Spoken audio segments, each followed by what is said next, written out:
itu kalau menurut Mas Arya petanya kayak apa? Sumut. Ya, Sumut itu saya kira akan ada 3 pertarungan ya. Pertarungan pertama itu tentu terkait tadi kan ada petahana yang maju, Ya, Pak Edi Rahmayadi. Pak Edi Rahmayadi yang sebelumnya diusung oleh koalisi di periode sebelumnya ya. Pilgub 5 Itu tahun kan lalu salah satu yang mengusungnya itu ada Gerindra, Ya. ada Golkar Ya. dan beberapa partai lainnya. Nah sekarang sepertinya mereka bisa jalan Bisa jalan. dan Pak Edi justru sekarang diusung oleh PDI PDIP. Perjuangan. Ya, betul. Di pertarungan pertama saya kira akan terjadi pertarungan apakah masyarakat akan memilih untuk melanjutkan kepemimpinan Edi Rahmayadi, petahana, atau justru memilih calon penantang. Ya.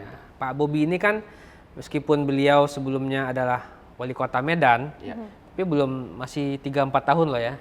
Iya, karena Masih dia baru. terpilih 2020. 2020 dan waktu itu kepala daerah yang terpilih di 2020 tidak genap sampai 5 tahun. Ya, pemimpinnya. benar. Jadi cuman 4 tahun. 4 tahun lah ya. Jadi ini rekor juga bagi Pak Bobi. 3-4 tahun sebagai wali kota, kemudian mendapatkan kesempatan untuk maju sebagai gubernur Sumatera Utara. Tapi menurut Mas Arya, kesempatannya ini kesempatan memang benar-benar pilihan rakyat atau karena privilege? Nah kalau kita lihat memang kan awal-awalnya ada kandidat yang kuat juga ya, yaitu wakil gubernur dari Musa Rajeksha, dari Golkar. Yang ketika itu kan memang akan digadang-gadang kemudian akan dicalonkan oleh Partai Golkar sebagai calon gubernur. Ya. Dan kita ingat misalnya, kita melihat di datanya itu Golkar berhasil menggeser dominasi PDI Perjuangan di Sumatera Utara. Ya. Jadi harusnya kalau berpikir secara politik tentu Pak Musa saat itu tentu paling berpeluang untuk mendapatkan tiket pencalonan. Ya.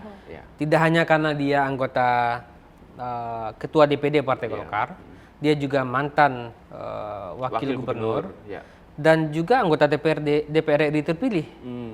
Dan ketika itu Golkar itu ada semacam kesepakatan ya. Jadi para kader yang ingin maju dalam kontestasi pilkada, mereka harus maju dulu di level pemilu legislatif. Dan kalau mereka menang, mereka akan mendapatkan insentif untuk diusung di pilkada. Di pilkada.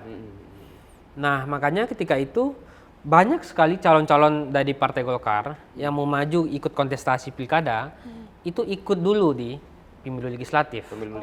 Misal Airin. Airin kan mau maju gubernur di Banten ya, tapi diminta dulu oleh Golkar untuk maju di pemilu legislatif. Jadi ada semacam kesepakatan seperti itu. Nah tetapi kan situasi berubah. Situasi berubah karena ada kebutuhan dari sisi Kim. Koalisi Indonesia Maju, yaitu koalisi pendukung Pak Prabowo dan juga Pak Gibran, dan didukung oleh Pak Presiden tentunya.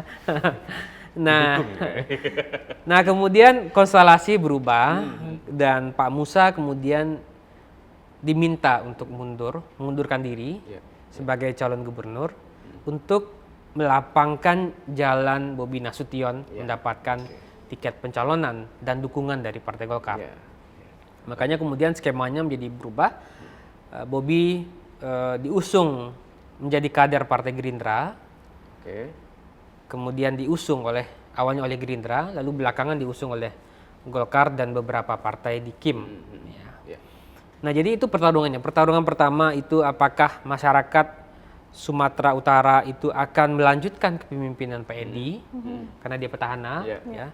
Dan di banyak tempat kalau petahana itu dianggap berhasil memimpin, kepuasannya di atas 65%, probability-nya untuk menang itu lebih tinggi. Nah, atau yang kedua, apakah masyarakat akan memilih penantang?